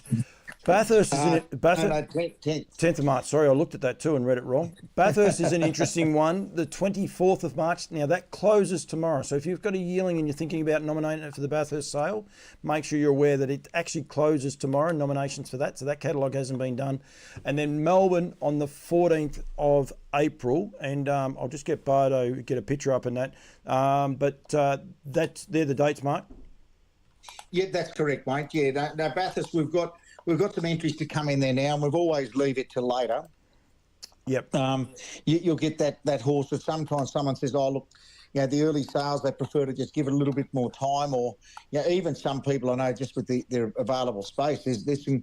I can tell you, there's a couple of really good. Well, you and I both chatted with a couple of really nice fillies coming into that catalogue, and look, we're only chatting about Bathurst with another client today and saying how many really good horses have come. Like, Timmy Richter's probably one at the moment, but there's some good horses come out of that Bathurst catalogue. Oh, the other horse we were talking about just before, is it, I can't get his name, Darren, is it Better Be the Best? Better Be the Best. Better Be the Best, yeah, because he came from there. He's an $11,000 buy.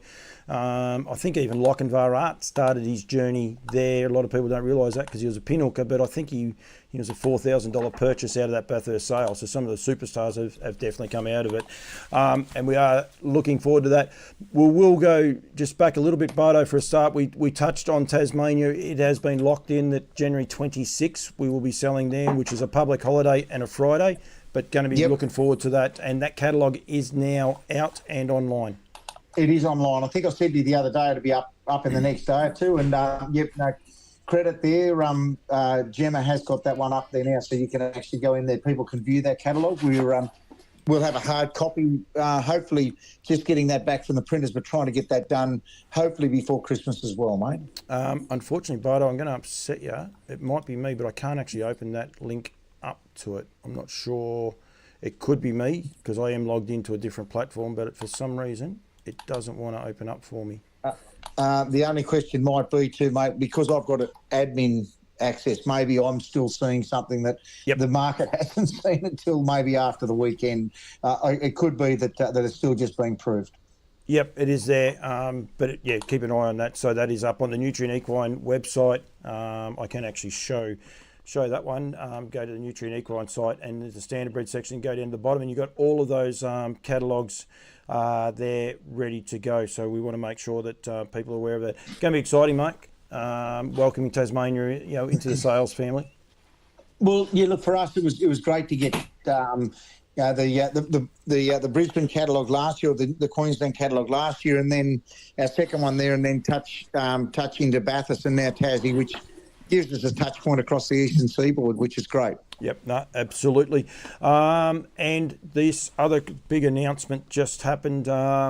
when was that? Monday. It was ratified. Yeah, Monday morning. Ratified for new stake money, Darren. Now, you would have seen that just there before, but you haven't actually seen that as well. So when people purchase a horse at these sales back in 2020, well, depending on when it was actually, 2023 or 2022, or 21, Yes. the stakes there were going to be, or the 2-year-olds' money, or the money for these horses was going to be 62,500 and 125,000 for the trotters. That's for the 2 and 3-year-olds, and then for the pacers it was 175,000, and for the 3-year-old pacers 100,000. But Nutrien have basically more people have staked, Bardo. So what you've done is you increased that prize money pool for these horses. Yeah, look, that's what we said. Look, whatever we get, we want to put back into the industry. And I think at the moment too, like it has been tough economically. So we did have big catalogues, as you know, last year, and they, we had nearly 700 horses to offer. So anything that was paid up, we put that back in. And mate, it's exciting to see. On top of that 1.25 million, the different states, Queensland, New South Wales, and Victoria, will run heats, which they're all guaranteed $10,000 heats. So they won't. That'll be on top of that 1.25 million. So all of that stakes money is for the finals only. And what we want to do, get the message out there too, that people will be aware. So the 13th of April is the final. So, Yes. So for anyone aiming to have a 2-year-old trotter ready, be aware that it'll be racing in the final on the 13th. The heats will be run the Thursday prior to that. I think it's the 4th from memory. Yep. And anyone wanting a trotter have to have those in Victoria for those heats. There won't be trotting heats in Queensland or New South Wales, just purely through the numbers, Mark, is the reason? Yeah, look, the HRV team we spoke to about it, as you know, they've supported us to put this program together, and they've said, look, we want to see full fields. So they want the trotters to, and when we were struggling to get heats up with the pacers in a couple of states last year, but there'll be heats for the 2-year-old pacers in Queensland. Spoke to some of the guys at Albion Park. They're looking at hoping to field a race for 2-year-old pacing fillies and colts, and the winner of each of those heats will come through to the final, or will be invited to the final. If the winner doesn't take up that opportunity, the runner-up is also would then take that position. We'll look at 2 and 3-year-old pacing heats in New South Wales and Victoria, and talking with Greg Mitchell the other day. It's still to be confirmed, but we're looking at maybe the 12th of March at Sydney and Brisbane on the same day, on the Tuesday the 12th, straight after our Sydney sales actually, and then look to have those horses qualified. So then they've got a week layoff before they go to Bathurst for the Gold Crown. Yep, and that's what it's all to fit in and make it for the Queenslanders, because it's a long journey. We want to make to get them there as well. So that is for the Pacers. So that's the unique part about the Pacers, that will be earlier, and just keep up to date with all the local updates. Basically, we'll keep updating it and that. But that prize money is astronomical. 250,000 for the 2-year-old pacers, 150,000 for the 3-year-old pacers, and of course these are fillies and colts. Both divisions will be running for the same money, which is good in itself. Yep. The 2-year-old trotters go from 62.5 to 75,000, and then the 3-year-old trotters go to 150,000. They were last year. They were the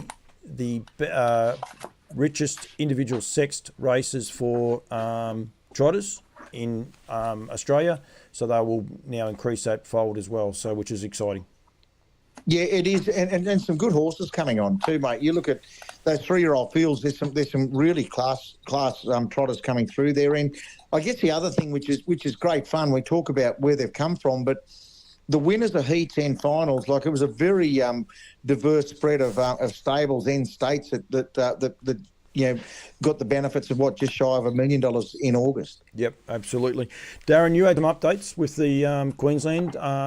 We will touch about that, but we'll get some of these updates that you've got, because I want to highlight how people can see the updates. Basically, you go to the online catalogue. I'll get it back to that one there. What do I have to do, Darren? That one? Yep, now we're all good to go. So you basically go to the Sunshine Stars catalogue. Are you going to go in numerical order, mate, or the order that you threw them at me at? Oh, I can't even remember what I did there, Paul. So let's start numerically. I think 21 was the first one. Yep. So we've got a Captain Crunch Victory Bonita there. So if you go down into the second dam, we've got Our Sweet Victory. Now, Our Sweet Victory produced a 2-year-old maiden winner on Tuesday at Albion Park, and pretty impressive he was. He's come up from Victoria with Taylor Gillespie. There we go. There's the link back to that financial burden. He was forced to do it the tough way, and he sat outside the man, was able to win. So you got a 2-year-old winner in that pedigree, and that's a pedigree that's full of winners. The Vags have built that up over time, and plenty of winners, and sort of all around the place there with that one. So. And just an important note there, Darren, there's down a bit further, Betty's Gold Class. So that red there is updated since the catalogue's gone live. The reason, the one Darren's saying about, is because it won on Tuesday. It gets updated every Monday, Bardo? Yeah, it is. It's a Monday update, mate, exactly. But and look, obviously that won't be red type once we go to print this weekend. This next couple of days, I'm hoping that Betty's Gold Class might actually stay in black type, and it actually makes the catalogue. I'm just not sure whether that was updated before. I think this is actually going to the printer in the morning now, so we're due to go today, and there are a couple of little things that we just want to touch on. So I reckon we're at the printers tomorrow. Yep. 49, Darren? No, tell a lie. Hang on, I'm in Queensland, so that catalogue is already out, so that's why it's in red. I'm getting myself confused with Sydney and Melbourne, mate. Sorry. 49 is offered up. It's a poster boy out of I'm Rock Princess, Darren. Yeah, so a great Queensland family from the Wallace family. This one's actually consigned and prepared by Burwood. I'm a Rock Princess produced Merge Right. She won at Albion Park on Saturday night in a new PB. She went 53.5 in victory there. So Peter's had a lot to do with pretty much nearly every horse in that family. So it'll go through the sale ring, a poster boy colt. So it gets some new time there. It's half Heston Blue Chip Merge Right. So she went 53.5 there on Saturday night. And you'd remember too, Paul, we saw that colt when we were up at Burwood there a couple of weeks ago, and they an impressive horse too, not just the pedigree page, but a really impressive type. Yeah, we did too. I forget about some of those ones. I'll get to Mark Gurry's in a second. What's the next one, Darren? 62? No. Was it 62? Could have been. I think that's that same Sweet Victory, Victory Betty family. Yeah. So Marty's Victory, that same family, same winner there that we just spoke about, and then the final one that this is a cool one. This one. So lot 69, a Down by the Seaside colt out of Promise Me Please. Now, you might be able to correct me. I'm across most things, but I always get confused on this one. Would Promise Me Please, being by Better's Delight, be a 3/4 to a betting line? Yep, in blood. Yep. So yeah, it will. Yep. So he's a 3/4 colt bred on pacing line to Not As Promised, the Victorian Trotters Derby winner, the Victorian Breeders' Crown trotting winner that we've seen over the past few weeks. So that's a big one, and he's bred by Monarch Farm. Monarch Farm bred the greatest ever purebred trotter in Tough Monarch. Yep. That Ricky Alchin had. So he comes from that farm, and 3/4 brother in blood to Not As Promised. So that's a pretty important update one there with what he's done in the past couple of weeks. Not that you would want it, Darren, but if you want to know, there is a couple of treacherous trotters, and Down by the Seaside actually has a very, very good trotter in North America as well. So it could trot. You might be able to get 2 for 1. You'd be hoping for a pacer there. That is for sure. But you could get both of that. But and those updates will keep happening too, Bardo, won't they? Sorry, Darren. Yeah, we No, you're right, mate. You go, Mark. I've got just a silly one.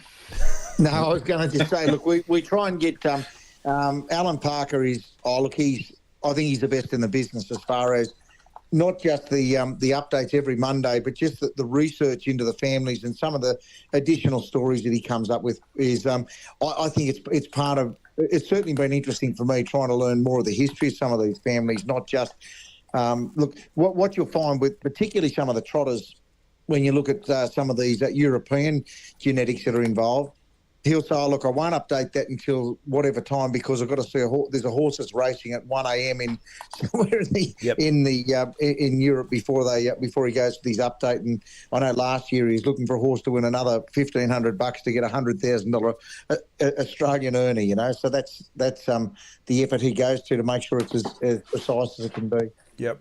Mark Gary's asked, is there any compensation for interstate travellers expensive to travel to Victoria Bardo? I love throwing you those curly questions, mate. Yeah, look, and it's actually a fair question, and I guess I don't know rightly or wrongly, but we put the money at the prize pool and also to make sure that the heats were on top. So if you look at your heats in Victoria, you know, let's assume there's potentially say 4 heats of trotters. There's another 40,000 gone into that prize pool, you know, or say 10,000 for each. But we've thought we put the money at it, but someone talks to us. I'm not sure how we try and shuttle horses down there, but it's as you know, I'm not an expert in racing. I think I know how to sell things, but we want full field. So you know, I'd say get Mark to give me a call because I when we had the extra money available, we put that money to the prize pot rather than looking at subsidies for people. But mate, I want to see what does the industry want us to do with the money. It's not our money. We're just really holding it until it gets put to the next series. Yeah, and I think Darren's got an opinion on that. I'd be interested. Yeah, I think it all depends on your numbers. If you've got the numbers there to race, well, it should be in prize money. But if you need to get the horses there to race, well, then, you know, are you better off subsidising? It all comes down to like you don't want to subsidise a horse to come and race, but then he turns around and stays there for the next, 3 months anyway. But, it's one of those things that do you put the cart before the horse, the chicken or the egg? Which do you need first? Yep. So, yep. yeah, the actual trainers and will probably be better placed to sort of answer that. But that's just sort of my opinion anyway. I think it's a reasonable question. Like we want to see, and we're calling it the National Race Series, and when we are doing it, that we're only having one final rather than state-based finals. So I guess for that to be a truly national event, we want people to support it. We've got to listen to the people who are actually putting their hand up and buying horses. So I'd love Mark to give me a call and have a chat about it. I don't have an opinion yet. I'm happy to have it formed by the people that have invested. It is one of those curly ones that, there's no right and wrong answer, because if you turn around and say, well, we'll subsidise the Queenslanders but not the New South Wales, if someone's based in Tweed Heads, they're not going to be all that happy. So, we try and be, as you know, Paul, we try and be as transparent as we can. And I know we're a horse short in Sydney to make one of our heats stand up in August. And I asked one of the Victorian trainers if they'd bring a horse to Sydney for me, and I did help them out because it made that heat stand up. So that's not what we wanted to do, but it meant that we did the right thing by our vendors, or not vendors, our buyers and our owners. Yep. So I guess it's all I want to do is do what the industry's what's best for the industry, mate. Yep, no, absolutely. I won't hold you much longer, Bardo, but just the Brisbane sales will look different this year. We will be based at Albion Park Track 2, and you and I have both already had a look at that, and it's going to have a real different feel to it. They'll race Saturday night and Sunday. There'll be a sales complex built there. Yeah, look, it's I just love the can-do attitude of the team at Albion Park. I love the vendors that the way that they prep horses. They look fantastic. Even in October when you and I are there, Paul. Like it's the benefit of that warmer climate. The season's good.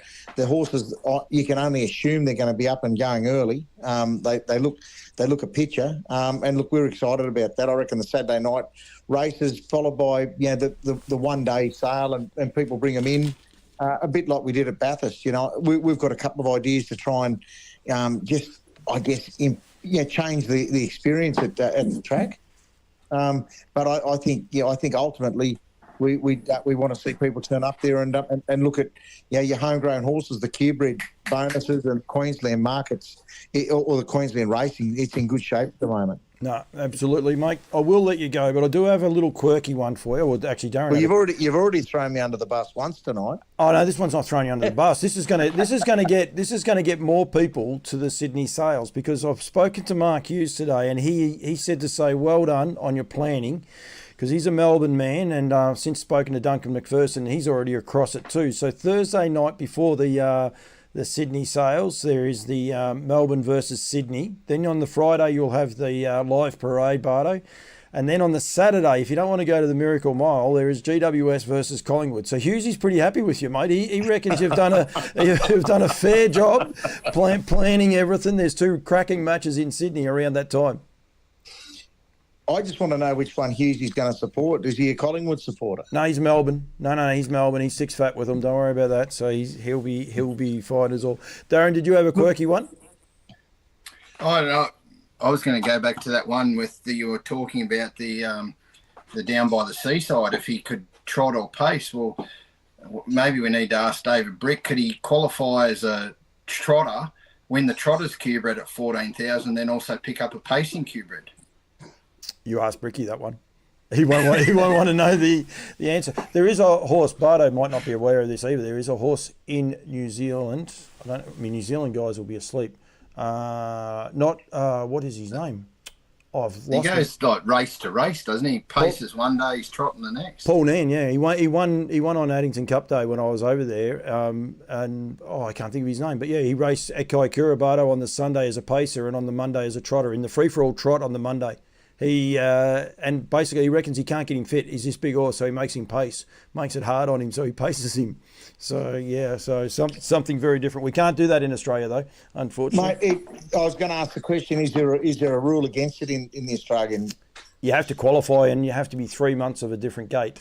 So before you can race, whereas there they just chop and change it. So yeah. No, there you go. Well, it's interesting. This is way off track for this conversation. Well, it fits in with this show. Don't worry. I've got a horse last year that was actually bought out of our performance horse sales as a colt, and they cut the horse subsequently, and then we have gelding incentives for people in our challenges and our camp drafts for the highest place gelding, and we had no rules against it, and that's what someone said. Well, what do we do here? I said, well, the horse has competed as a gelding. I said, it's just these things pop up and you never even think of them. So we ended up paying out. Actually, what we did pay out, we pay out the winner and the runner-ups got the winner's prize pool as well. We double paid it because it's just something that we never ever envisaged coming up for us. So in that series, if you buy a colt at the sales, he competes in the colts class theoretically. Well, what we did, we were trying to increase the value of a gelding in our performance horse sales, and that's what we said. Well, okay, we'll put up the top geldings get invited to come back for a dash for cash. Effectively, your top 15, the winner takes, or 1, 2, and 3 get 50%, 30%, and 20% of the pot, and the same the top 3 geldings in the performance horse challenge. But we didn't realise that people buy 2-year-olds and 3-year-olds, try them, and then say, look, he's not going to make a sire, so they cut the horse. As time goes on now, the horse will be recognised as he is on the day of competition. So if he's a gelding on the day, he's eligible for the incentives. But we never had things like that. Never came up before. So your book of rules grows another page every year, it seems. Yeah, out of my way. Thank you very much, Matty Clayton. That is that horse. Bardo, thank you. As always, exciting with Nutrien. We'll be doing plenty more. We're going to be doing a rundown to Tassie very shortly. I've got to confirm that, so don't ask me, but that's okay. We'll get to that. But thank you very much, mate. No, we look forward to you being up there. I know you're going to cover a lot of the Inter-Dominion program, and I know the catalogues are up there in Queensland, so that's probably one of our first tasks. Make sure that the Queensland market's there, and also probably just to make sure that point, if people are looking to operating in that Queensland market, we're only in our second year. If you want to set yourself up, like a VIP line of credit, so when you've done your, if you want to go and spend your time looking at horses, it's all on the Sunday. Talk to us early and we can set you up. So basically you can walk in, pick up your bid card and go and look at your horses. So if you let either Gemma or myself know, and we'll set you up with your credit before you get to the sale. And that's important. And as you said, I'll be up there.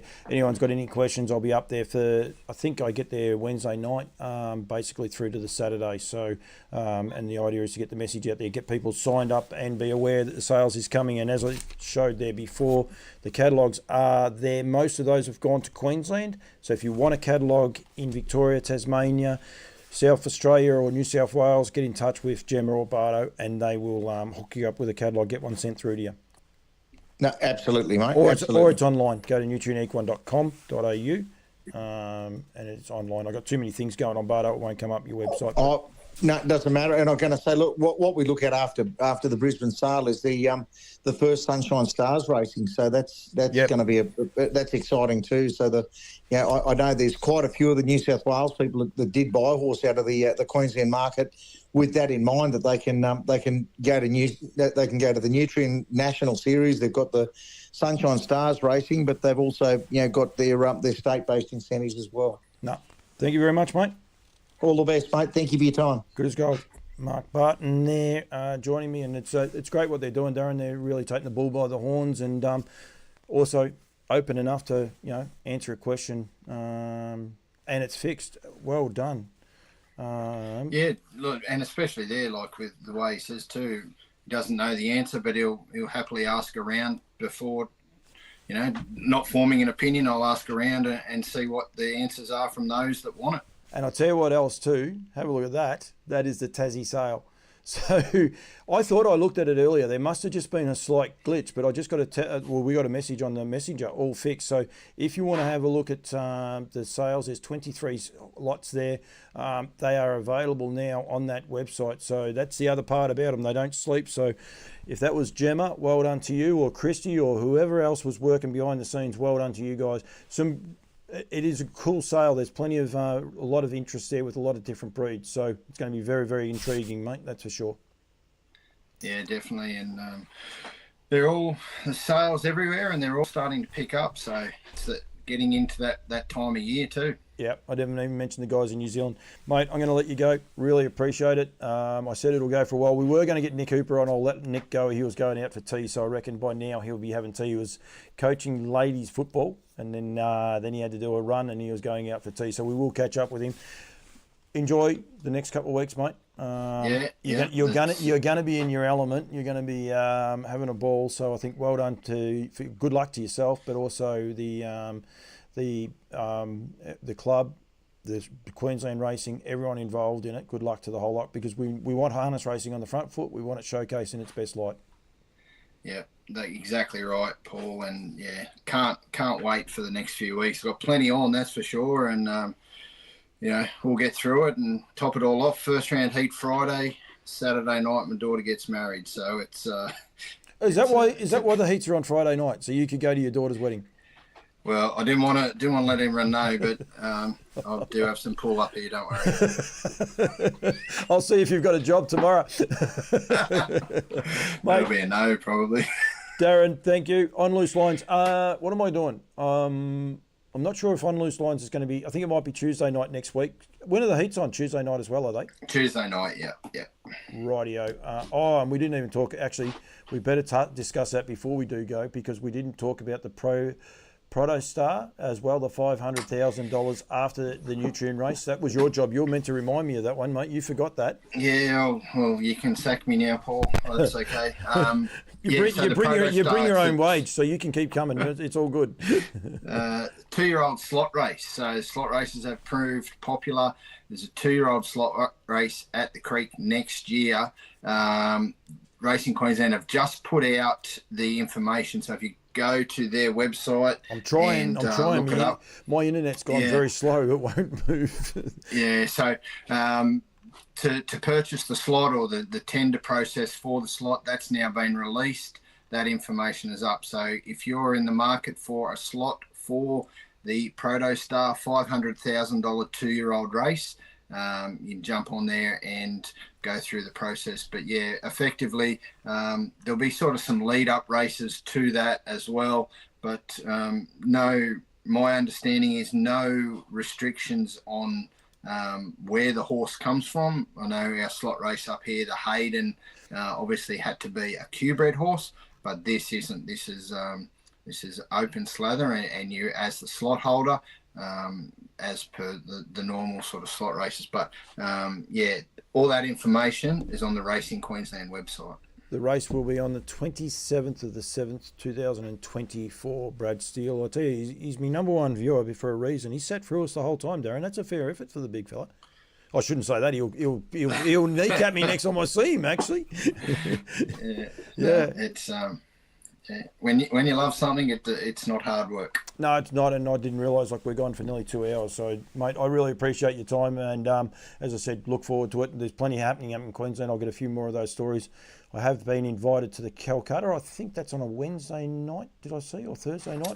That's the Thursday. Thursday at the View Hotel, which is just across the road from Albion Park. So there's all those social things starting to kick off. There's the golf day. There is the Calcutta on the Thursday. A few other bits and pieces. I think there's a trip to go and see Black's Fake.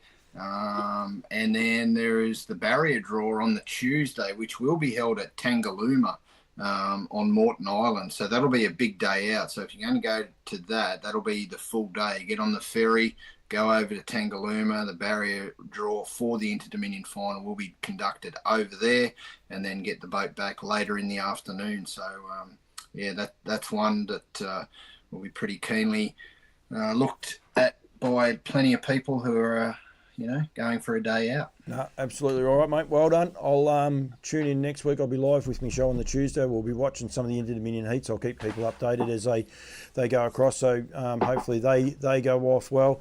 And then I'm in New Zealand for Grand Prix week, and Over the Ditch will be recorded. I think we're going to do it on the Saturday afternoon. It'll be live on a Saturday, so something a bit different for Campbell's comments over there as well. Plenty happening right across, and I think we've got to embrace both sides of the ditch. We need to get more Kiwis to Queensland for the Inter-Dominion. We've got to get more Queenslanders to the New Zealand Carnival as well. There is one going there. We haven't even touched on him, not as promised. And no, he's going. So their flights all locked in. I think he might have even gone today. Yeah. Yep. Yeah. So I was talking to Graham on Tuesday. Yeah, so he's going today. And I was reading another piece by someone. Apparently, I would have thought maybe this is not the case, but no horse from Australia has ever gone to a trotting derby in New Zealand. I'm not sure whether that was a true comment or not, but I've no reason to doubt it. I'm gonna say it's wrong because it was told to me the other day, but I have no proof. That came up while I was in New Zealand. I think you'll find someone may have taken a horse across there, because I was actually saying with the Grand Prix. So it's one of those ones, but I can't remember. It was just someone said to me, no, such and such did it with a horse. Either way, it's a great story, and good on them for having a crack at it. And it's not like they're taking a horse with a chance. They're taking a horse, like taking a chance, I should say, by going. They're taking a horse with a real live chance. Oh, and the beauty is, win, lose or draw, it's not going to make any difference. We know how good a horse he is. People are going to, it's not like, as you said, they're not taking a flukish chance over there. They're actually going over there, and it's going to be great. And I'll be over there, be able to cover that. Graham's asked me, even though I called him Graham Bowyer the first time I interviewed him, he's forgiven me for that one. But all you need to worry about him is just call him the little Aussie battler. And he's happy then? He's happy then. Well, he's saying up at... their names just left me as well. Great people at Ashburton. He's going to have a hell of a time with them. They've sold plenty of horses here to the Australians. Whites. Timmy and I forgot Dad's name. Brent White. He's staying there. He said, I'm not sure what to expect. I said, I'd be expecting to be able to drink a bit, so you'll be fine. So you'll be all good. You'll be having a bit of fun. So there'll be no worries there at all. All right, mate. That's good. Dennis Howe's just Dennis Howe's just logged in, and Graham Riley. Good luck to you, Graham. Dennis Howe, good day to you, mate. And hopefully your health is well. If you're a male, make sure you get your prostate and that checked out as well. So all's good, mate. Thank you very much. No worries. Really appreciate you giving me the time. All good. Until next time. Thanks, mate.